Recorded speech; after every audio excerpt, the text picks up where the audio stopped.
Hello everyone, welcome to my channel civil signal. मेरा नाम है शिवी और आज हम स्टार्ट करने वाले हैं, डिस्कस करने वाले हैं एमपीपीएससी का 2018 का प्रीवियस ईयर का पेपर। दो पेपर होते हैं एमपीपीएससी के एग्जाम में, आपको पता होगा, जीएस 1 और जीएस 2। ये जीएस 1 का पेपर है क्योंकि ये ही इंपॉर्टेंट पेपर होता है। जीएस 2 जो होता है वो सी सेट का पेपर होता है। जीएस 1 का जो पेपर होता है वो रैंक डिसाइडिंग पेपर होता है और इसमें टोटल 100 क्वेश्चंस पूछे जाते हैं। इसके पहले भी मैं 2019 और 2020 का पेपर अपलोड कर चुकी हूँ। अगर किसी ने वो नहीं देखा है तो आप देख सकते हैं। इससे आपको आइडिया आएगा कि एमपीपीएससी में किस टाइप के क्वेश्चन जो हैं वो पूछे जाते हैं। ठीक है, तो इसके लिए आपको प्रीवियस ईयर क्वेश्चन जो है एटलीस्ट 5 ईयर्स के तो कंप्लीट करने ही चाहिए। ठीक है, तो ये थर्ड पेपर है। 2020 से स्टार्ट किया था, 2020 हो गया है हमारा, 2019 हो गया है और ये वाला जो पेपर है 2018 का है। ठीक है, 100 क्वेश्चन हम इसमें डिस्कस करेंगे। अगर इसका यहाँ पे मैं आई बटन में लिंक दे दूंगी, वहां से आप जाकर देख सकते हैं, या फिर इस वीडियो के एंड में एंड स्लाइड्स आ जाएंगी, वहां से भी देख सकते हैं। और अगर आपको तभी भी नहीं मिलता है तो आप एक काम कर सकते हैं, मेरा चैनल है सिविल सिग्नल नाम से। किस नाम से है? सिविल सिग्नल नाम से चैनल है। उसमें एक प्लेलिस्ट बना हुआ है एमपीपीएससी प्रीवियस ईयर क्वेश्चन, वहां से भी जाकर आप देख सकते हैं। ठीक है, चलिए स्टार्ट करते हैं आगे। फर्स्ट क्वेश्चन से, क्वेश्चन नंबर फर्स्ट क्या है? With which religion is the Kalika Purana associated? कौन से कलिका पुराण किससे एसोसिएटेड है? तो इसका आंसर है जैनिज्म से कलिका पुराण जो है वो हमारा एसोसिएटेड। ठीक है, तो कलिका पुराण क्या है? ये 1000 years ago लिखा गया था। ये गॉडेस काली के ऊपर लिखा हुआ सेक्रेट स्टोरी के बारे में है। तो कलिका पुराण किससे एसोसिएटेड है? जैनिज्म से एसोसिएटेड है। हिस्ट्री का क्वेश्चन है। Question number 2, ancient period which वर्ण was also called as the Sarthavaha? इसमें से कौन से वर्ण को सार्थावाहा भी कहते थे? वैश्य वर्ण जो था उसको सार्थावाहा बोलते हैं। सार्थावाहा मतलब होता है ट्रेड गिल और वैश्य कम्युनिटी, इसलिए जो वैश्य वर्ण होते थे उनको सार्थावाहा बोलते थे। हिंदू क्लास में 4 वर्ण सिस्टम होते हैं। पहला होता है ब्राह्मण, दूसरा होता है क्षत्रिय, तीसरा होता है वैश्य और चौथा होता है शूद्र। और उसमें से जो सार्थावाहा होता है वो वैश्य होता है। अभी एमपीपीएससी का सिलेबस चेंज हो गया है, आपको पता हो तो। पहले जो था एमपीपीएससी का सिलेबस अलग था 2018 में, 2020 में ये पेपर चेंज हो गया है।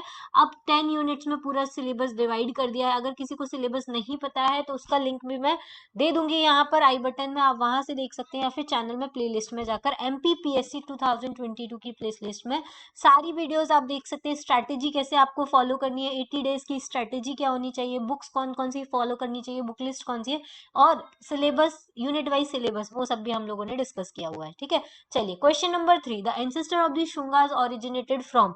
जो शुंगा कम्युनिटी के और एंसेस्टर थे वो कहाँ से बिलोंग करते थे? तो ये उज्जैन को बिलोंग करते थे। जो शुंगा रूलर्स थे उन्होंने कहाँ पे रूल किया है? मगध में रूल किया है। मगध में किसको रिप्लेस किया था इन्होंने? मौर्यास को रिप्लेस किया था। मौर्यन के जो लास्ट रूलर थे बृहद्रथ, उसको उसको मारा था किसने? पुष्यमित्र शुंग ने, और वहां पे शुंगा डायनेस्टी स्टैब्लिश की थी मगध में। और इनका ओरिजिन कहाँ था, मतलब इनके एंसेस्टर कहाँ से बिलोंग करते थे? तो उज्जैन को बिलोंग करते थे। Question number 4, the successor of the Sher Shah was? ये वही है शेरशाह सूरी। इनके सक्सेसर कौन थे? इस्लाम शाह थे। शेरशाह सूरी वही थे जिन्होंने हुमायूं को डिफीट किया था 1938 में। फिर 1945 में इनकी अनफॉर्चुनेटली डेथ हो गई थी। उसके बाद इनको सक्सीड किसने किया था? इस्लाम शाह ने किया था। Question number 5. Where was the Western Presidency situated in the early period of the East India Company? Western Presidency कहाँ पर situated थी early period of the east India company? East India company के अर्ली पीरियड में western presidency. तो अगर आपको India का map थोड़ा बहुत भी पता होगा और आपको थोड़ी बहुत भी हिस्ट्री आपने पढ़ी होगी तो भी आप इसको गेस कर सकते हैं कि ये सूरत में थी, क्योंकि सूरत में पहली फैक्ट्री डाली गई थी ईस्ट इंडिया कंपनी की, और यही वेस्टर्न इंडिया की सबसे पहली फैक्ट्री थी। देखो ये इंडिया का मैप है, ये वेस्टर्न वाला पार्ट है, ये ईस्ट वाला पार्ट होता है, ये ऊपर नॉर्थ वाला है, नीचे वाला साउथ है। तो वेस्ट में कौन आता है? सूरत आता है। तो सूरत में डाली थी, सतारा में नहीं डाली, बॉम्बे में नहीं डाली, पणजी में भी नहीं डाली। तो सूरत में सबसे पहली फैक्ट्री इन्होंने डाली थी, वो भी इंग्लिश सेटलमेंट 1618 में डाली थी। सूरत में प्रेजेंट डे गुजरात में आता है। और ईस्ट इंडिया कंपनी ने यहाँ पे ये जो फैक्ट्री स्टैब्लिश की थी वो किसकी परमिशन से स्टैब्लिश की थी? जहांगीर के परमिशन से स्टैब्लिश की थी। तो ये सारे क्वेश्चन जो थे वो अभी तक हिस्ट्री से थे। अब नेक्स्ट क्वेश्चन है, the British empire is rotten to the core corrupt in every direction and tyrannically and mean this statement is made by. ये जो स्टेटमेंट वो किसने दिया था कि ब्रिटिश एम्पायर जो है वो एकदम रॉटन हो चुका है कोर तक, करप्ट है हर डायरेक्शन में और टायरानिकल और बहुत ज्यादा मीन है, मतलबी है। ये स्टेटमेंट बोला था सिस्टर निवेदिता। सिस्टर निवेदिता कौन थी? ये स्वामी विवेकानंद की डिसाइपल थी, ठीक है। तो ये कौन थी? एक स्कॉट आयरिश सोशल वर्कर थी और इनको पॉपुलरली सिस्टर निवेदिता बोला था। इनका ओरिजिनल नेम जो था वो था मार्गरेट एलिजाबेथ, ठीक है। क्या था? Margaret Elizabeth. अगर आपसे कोई कभी पूछे सिस्टर निवेदिता का नाम क्या था तो मार्गरेट एलिजाबेथ था, ठीक है। और किससे लिंक्ड थी? ये डिसाइपल थी स्वामी विवेकानंद की। क्लियर?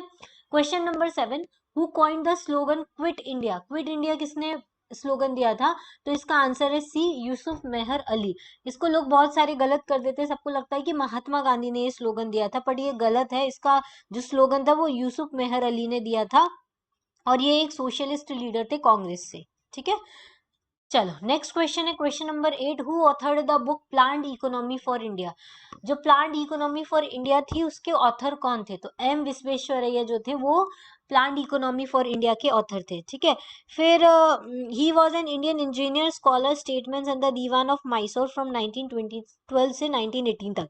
1912 से लेके वो 1918 तक मैसूर थे और उनको इंडिया का सबसे हाईएस्ट ऑनर मतलब भारत रत्न अवार्ड जो है वो मिल चुका है। एम विश्वेश्वरैया को कब मिला है?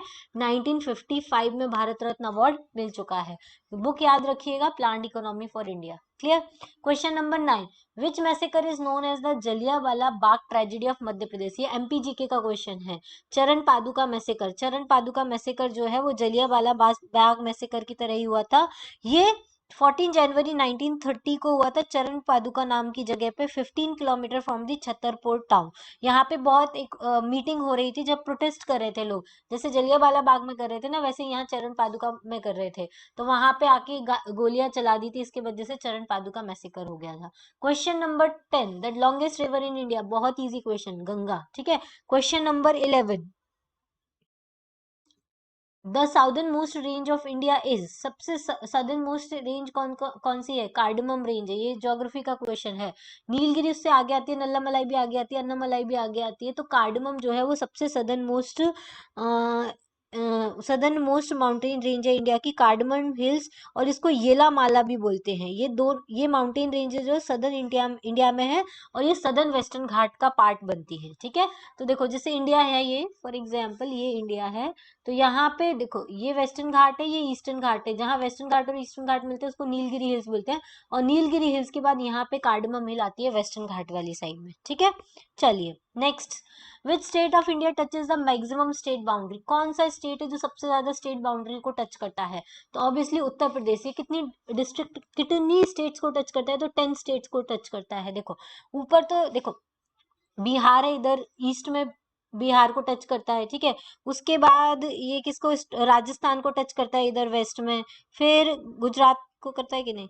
नहीं, फिर वेस्ट में हरियाणा को करता है, हिमाचल प्रदेश को करता है, दिल्ली को करता है, नॉर्थ वेस्ट में उत्तराखंड को करता है इधर की साइड, और बिहार को करता है ईस्ट में, मध्य प्रदेश को करता है साउथ में, और झारखंड और छत्तीसगढ़ को यहाँ पे टच करता है। तो ऐसे करके टोटल 10 डिफरेंट स्टेट्स को ये उत्तर प्रदेश जो है वो टच करता है। क्लियर?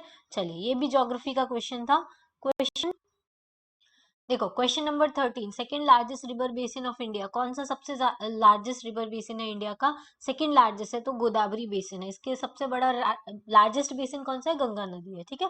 क्वेश्चन नंबर 14, पाक स्ट्रेट कहाँ पर लोकेटेड है? तो इंडिया और श्रीलंका के बीच में लोकेटेड है। देखो ऐसे यहाँ पे इंडिया है, यहाँ पे पाक स्ट्रेट है, ठीक है। तो इंडिया और श्रीलंका के बीच में लोकेटेड है। Inter tropical convergence zone ITCZ, a low pressure zone is located? तो लो प्रेशर जोन कहाँ पर होता है? इक्वेटर पे होता है, क्योंकि आईटीसीजेड लो प्रेशर कहाँ बनता है? जहाँ हीट ज्यादा होती है। इक्वेटर पे कंटिन्यूस हीट आती है सन की, इसके वजह से सारा का सारा जो एयर होती है वो क्या हो जाती है? अपलिफ्ट हो जाती है, गर्म होके एयर हल्की हो जाती है, हल्की हो जाने की वजह से ऊपर की साइड अपलिफ्ट करती है, तो नीचे वाले एरिया में क्या होता है? प्रेशर कम बचता है, इस वजह से वहां पे लो प्रेशर क्रिएट होता है। तो इक्वेटर पे ऐसा होता है। Question number 16, Kanha national park किसके लिए फेमस है? तो टाइगर रिजर्व है, ठीक है। एमपी के जीके का पार्ट है ज्योग्राफी वाला कि कितने टाइगर रिजर्व इंडिया में है, तो उसमें से कान्हा नेशनल पार्क जो है वो टाइगर रिजर्व में आता है। Question number 17, Nepa Nagar is related to which of the following industries. Nepa Nagar जो है वो किस इंडस्ट्री से रिलेटेड है, तो न्यूज प्रिंट पेपर इंडस्ट्री से रिलेटेड है। Question number 18, which one of the following places of Madhya Pradesh is on or nearest to the 80 degree east longitude. कौन सी प्लेस है मध्य प्रदेश की जो 80 डिग्री ईस्ट लॉन्गिट्यूड के पास में है। देखो मान लो ये ऐसा कुछ मध्य प्रदेश का मैप है, ठीक है। अब 80 डिग्री यहाँ से कहीं से जाती है इस लॉन्गिट्यूड पे, कौन सा सिटी जो है वो लोकेटेड है, तो ये कटनी है। अगर आपने एमपी का मैप बहुत अच्छे से स्टडी किया है तो आप इसको आंसर कर सकते हैं। नेक्स्ट नंबर का क्वेश्चन है भावांतर भुगतान योजना ऑफ मध्य प्रदेश, ये किससे रिलेटेड है, ये एग्रीकल्चर से रिलेटेड है। इसका मतलब स्कीम्स आपको अच्छे से याद करके जानी है, कौन सी मध्य प्रदेश ने नई स्कीम या नई योजना निकाली है। नेक्स्ट क्वेश्चन है question number 20, border security force किसके responsible for the guarding on the borders of which countries. तो बॉर्डर सिक्योरिटी फोर्स कहाँ गार्ड करती है, पाकिस्तान और बांग्लादेश को गार्ड करती है।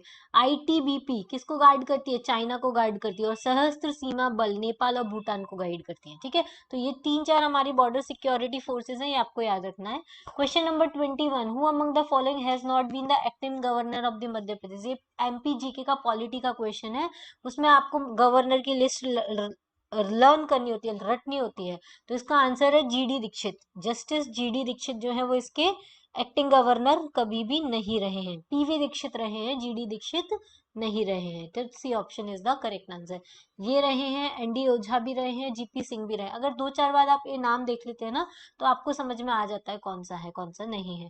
Question number 22, under which article of the constitution of India the governor has the power to promulgate the ordinances during the recess of the legislature।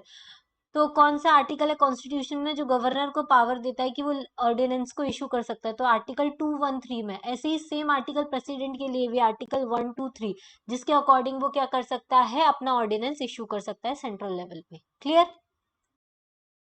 Question number 23. What was the growth rate of the gross state domestic product of the Madhya Pradesh from the year 2011 to 2017-18?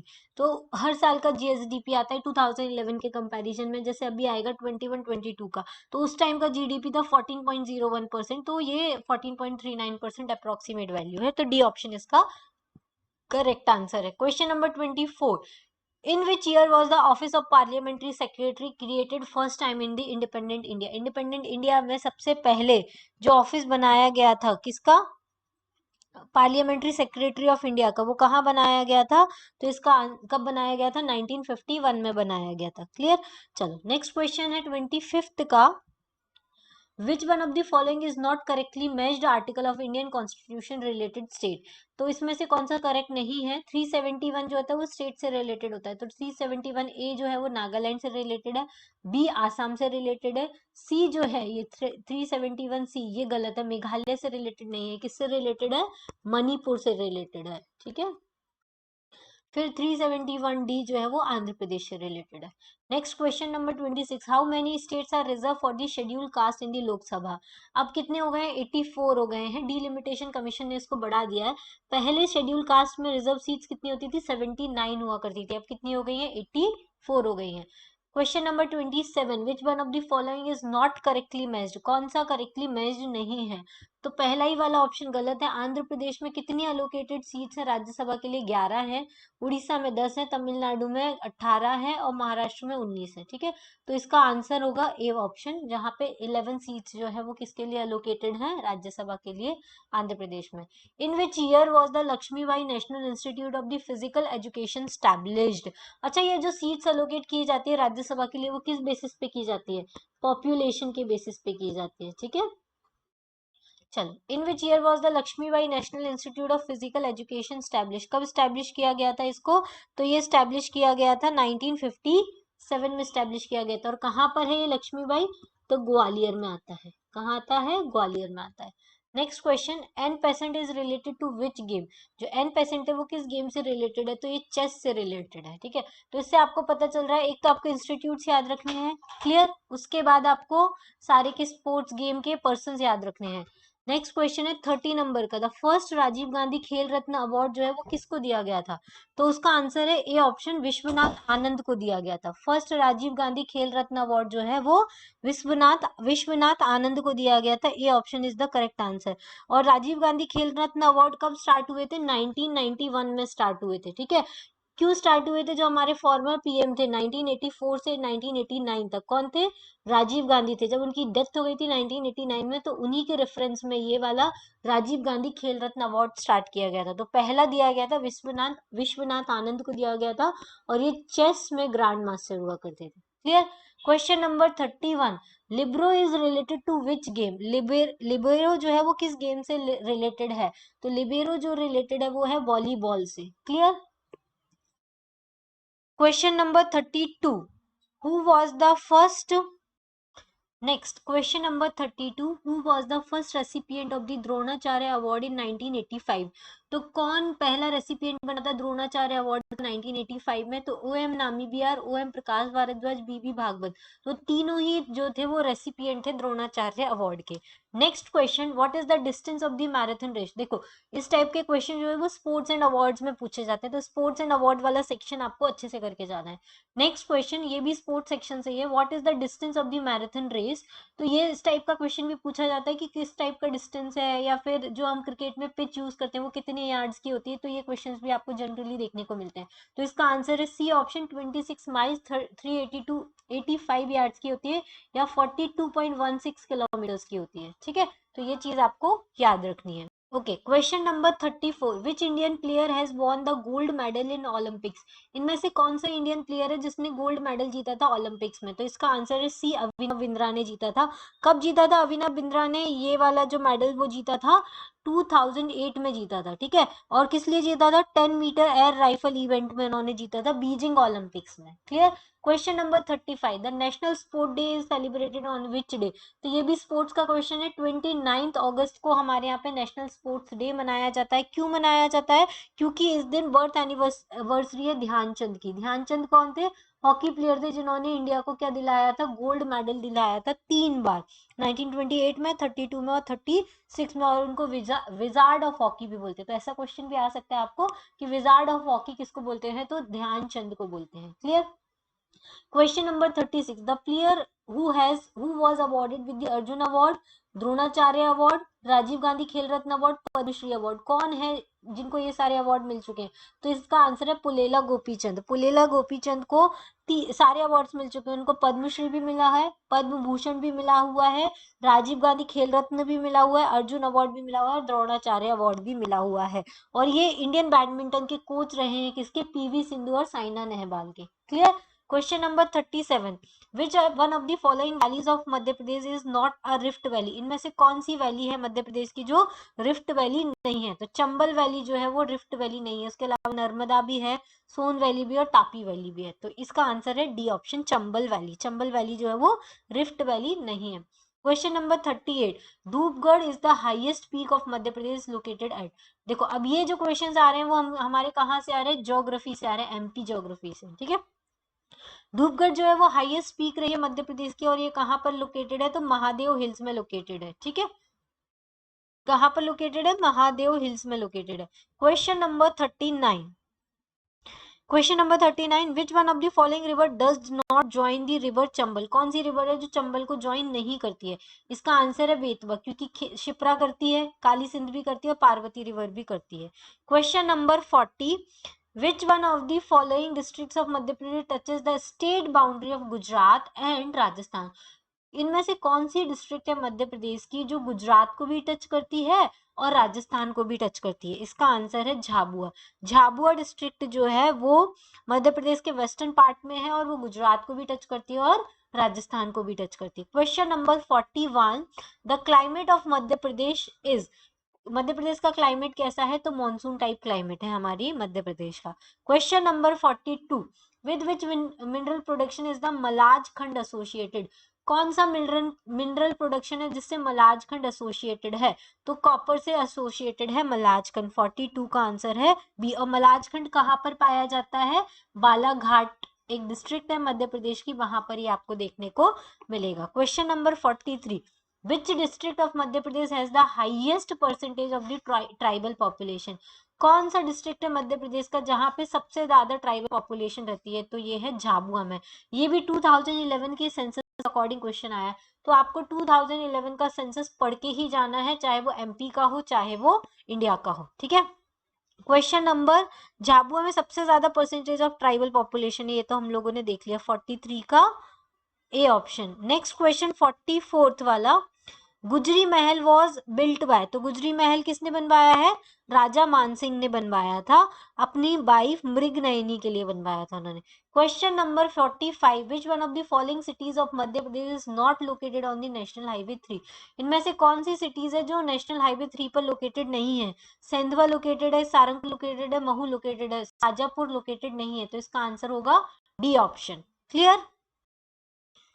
Okay, question number 46 is the Madhya Pradesh budget 2017-18. The provision for the Amrit scheme is, मध्य प्रदेश का जो budget था 2017-18, ये current affair का question था उस time का, कि अमृत scheme में कितना अलोकेशन किया गया है? तो अमृत स्कीम में 700 करोड़ का अलोकेशन किया गया था। 47 question, which one of the following districts of Madhya Pradesh has more than 1000 as the sex ratio? तो कौन सा डिस्ट्रिक्ट है जहाँ पे 1000 से ज्यादा सेक्स रेशियो? तो वो डिंडोरी डिस्ट्रिक्ट है, यहाँ पे 1002 फीमेल्स है पर मेल, तो सेक्स रेशियो ज्यादा है। जबकि मध्य प्रदेश का सेक्स रेशियो कितना है? 931 है, और जो कि नेशनल एवरेज से कम है। मध्य प्रदेश का सेक्स रेशियो 931 और इंडिया का है सेक्स रेशियो 940, ठीक है। नेक्स्ट क्वेश्चन है, Who among the following was not acted as the chief secretary of Madhya Pradesh? इनमें से कौन है जो चीफ सेक्रेटरी ऑफ मध्य प्रदेश नहीं रहे? तो पी के नरोना नहीं रहे, इनको इन्होंने कंफ्यूजन करने के लिए दिया है आरपी नरोना से। आरपी नरोना जो है वो चीफ सेक्रेटरी रहे हैं, तो बच्चों को कंफ्यूजन हो जाएगा इसलिए। क्वेश्चन नंबर 49, ये पॉलिटी का क्वेश्चन था। इन which year was Madhya Pradesh जिला योजना समिति अधिनियम passed?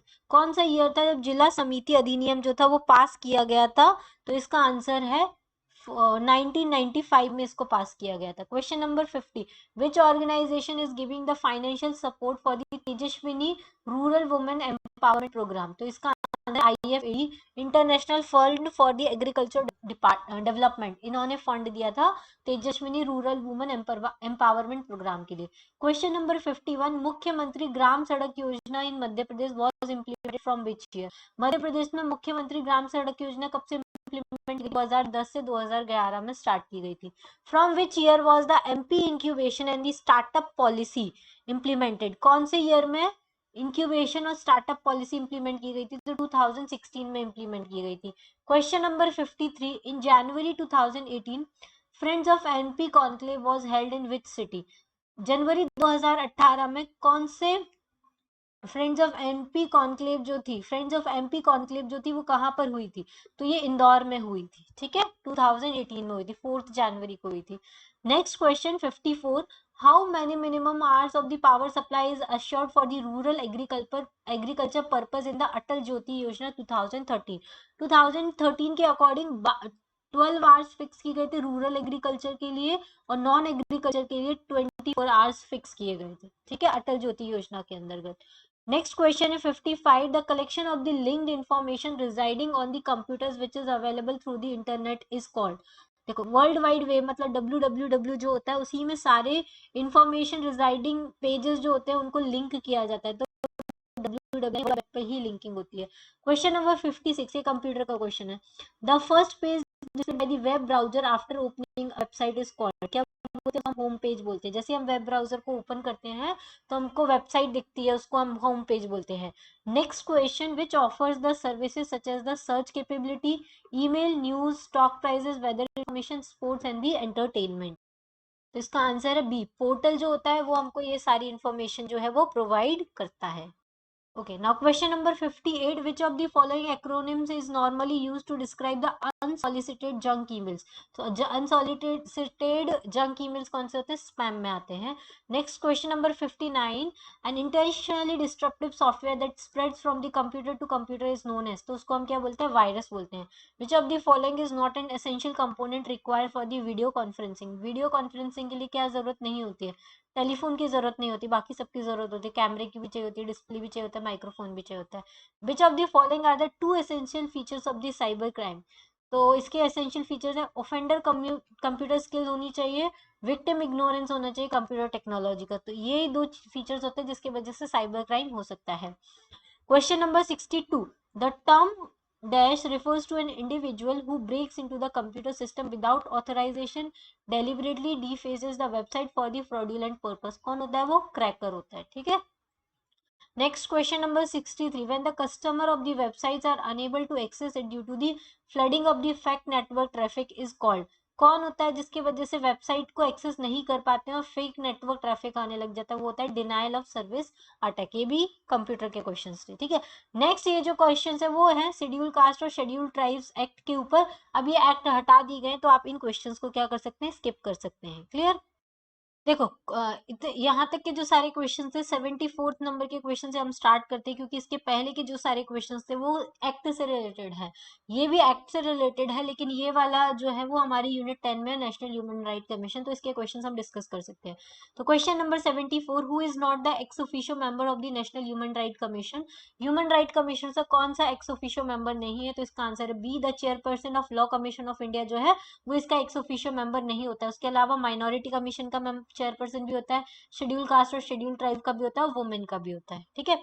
The next question is 75. The term of office of the member of the National Human Rights Commission from the date on which he or she enters upon his office। इसका वैसे answer इसमें जो दिया है वो 5 years और till the age of 70 years। अब ये इसमें चेंज हो गया, वो हो गया 3 years, ठीक है, और 70 years of age, ठीक है, ये चेंजेस आए हैं। तो जो भी नए अमेंडमेंट्स हुए उसी के अकॉर्डिंग आपको सारे कमीशन याद करने हैं। Question number 76, in relation to the offence describe under section, ये भी ह्यूमन राइट कमीशन से रिलेटेड, इसका आंसर वैसे सिविल कोर्ट है।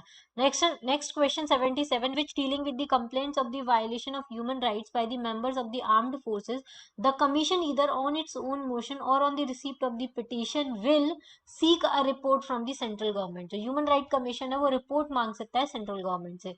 Next question number 78, a sitting judge of the High Court or a sitting district judge can be appointed as a member of the State Human Rights Commission after consultation with।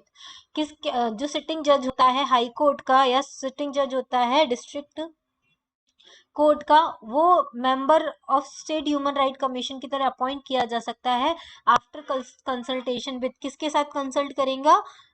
इस chief justice of India या chief justice of supreme court of India के साथ consult करने के बाद उसको हम state human right commission का मेंबर बना सकते हैं। Question number 79, in the event of occurrence of any vacancy in the office of the chairperson of the state commission, मतलब स्टेट कमीशन में कोई वैकेंसी आती है तो किसके पास अथॉरिटी है कि वो एक्ट कर सकता है एज अ चेयरपर्सन? तो जो गवर्नर होता है उसके पास अथॉरिटी होती है कि वो एज अ चेयरपर्सन एक्ट कर सकता है।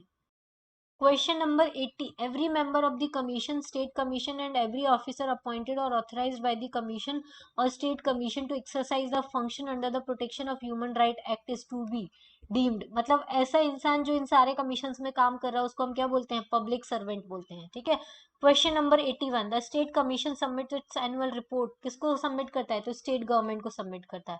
Next question number 82, in the definition of the armed forces under the protection of human right act which of the following is not included? इनमें से कौन सा इंक्लूडेड नहीं है? तो armed forces of states included नहीं है, नेवी इंक्लूडेड है, मिलिट्री भी इंक्लूडेड है और एयरफोर्स भी इंक्लूडेड है। Question number 83, name the state word of Madhya Pradesh. तो पैराडाइज फ्लाई कैचर जो है इसको हम शाही बुलबुल भी बोलते हैं, ठीक है। Question number 84, what is the full form of NGT, मतलब नेशनल ग्रीन ट्रिब्यूनल। 84th, ये सिंपल क्वेश्चंस भी आ जाते हैं। Name the first state of India which is depends on the organic farming. कौन सा स्टेट है जो फुल्ली ऑर्गेनिक हो चुका है या ऑर्गेनिक फार्मिंग पे डिपेंडेंट है? तो वो है Sikkim. The main air pollutants in the metropolitan city कौन से होते हैं? CO2, SO2 एंड NO2 होते हैं। विच of the following is an medicinal crops, कौन सी मेडिसिनल क्रॉप्स है? तो एलोवेरा जो है वो मेडिसिनल क्रॉप्स में आती है। Question number 88. The sunlight energy used by the green plants in the photosynthesis is transformed into the chemical energy। photosynthesis में क्या होता है? लाइट एनर्जी को कन्वर्ट किया जाता है केमिकल एनर्जी में, ठीक है। तो 88 का A option is the correct answer. 89. What is the audible range of humans? क्या ऑडिबल रेंज होती है? 20 हर्ट्ज से लेके 20 किलो हर्ट्ज होती है। फिर question number 90, which of the following is a desert region? इनमें से कौन सा रीजन है जो डेजर्ट रीजन है? That is Sindhu area. Sindhu area जो है वो हमारे डेजर्ट एरिया में आता है। Question number 91, when is the international earth day celebrated? कब सेलिब्रेट किया जाता है? 22 अप्रैल से को सेलिब्रेट किया जाता है। 1992 में रियो समिट हुई थी, उसके बाद से ये किया जाता है। Question number 92, which of the following pair is not correctly match? Name of the books and author. तो पहला है द बर्निंग फॉरेस्ट, नंदिनी सुंदर, ये तो सही है। One Indian girl, Chetan Bhagat का, ये भी सही है। Jinnah often came to our house, Kiran Doshi ने लिखा था, ये भी सही है। D option, the island of the lost girls, Kunal Basu ने।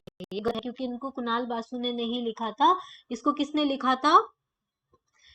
इसको लिखा था मंजुला पद्मनाभम ने लिखा था। किसने लिखा था? मंजुला पद्मनाभम ने लिखा था।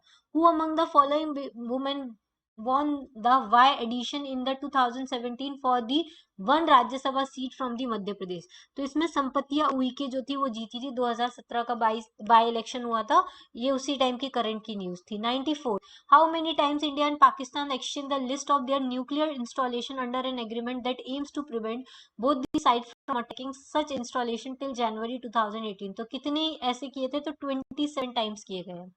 95, who is appointed as the CEO of Infosys in the place of the Vishal Sikka? ये भी करंट की न्यूज था। विशाल सिक्का की जगह कौन सीईओ बनाया गया इन्फोसिस का? तो सलील पारेख को बनाया गया है। ठीक है। 96, at present how many countries are the members of the international monetary fund? इसके कितने मेंबर्स है? तो 189 मेंबर्स है।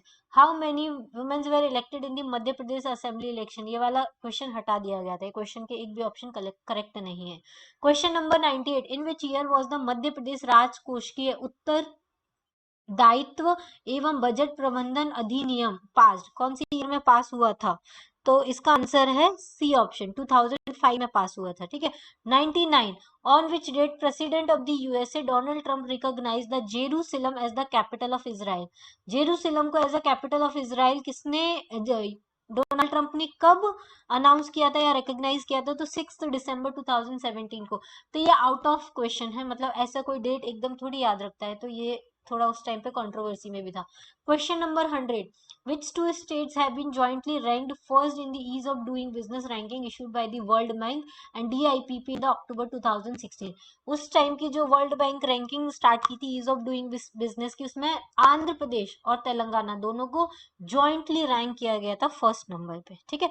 तो ये तो हो गया हमारे 100 क्वेश्चन एमपीपीएससी 2018 का जीएस पेपर 1 का। ठीक है। तो इसके अलावा मैंने 2019 और 2020 के भी पेपर्स अपलोड कर दिए। जिन्होंने नहीं देखे हैं, जो एग्जाम की तैयारी कर रहे हैं एमपीपीएससी, वो जरूर देखें, उससे आपको आइडिया आएगा कि किस टाइप के क्वेश्चंस आपको पढ़ने हैं। आप कहाँ से डायरेक्टली जाके एक्सेस कर सकते हैं? तो मेरा चैनल है सिविल सिग्नल नाम से, वहां पे MPPSC previous year question series बनी हुई है, वहां से कर सकते हैं। उसके अलावा किसी को लास्ट 80 डेज की स्ट्रेटेजी देखनी है तो वहां से भी आप मेरा वीडियो एक्सेस कर सकते हैं। फिर डिटेल्ड सिलेबस के बारे में जानना है तो वो भी वीडियो मैंने बनाया हुआ है।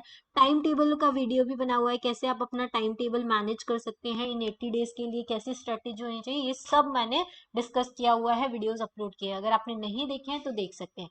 Thank you, thanks for watching and have a nice day and good luck for your exam.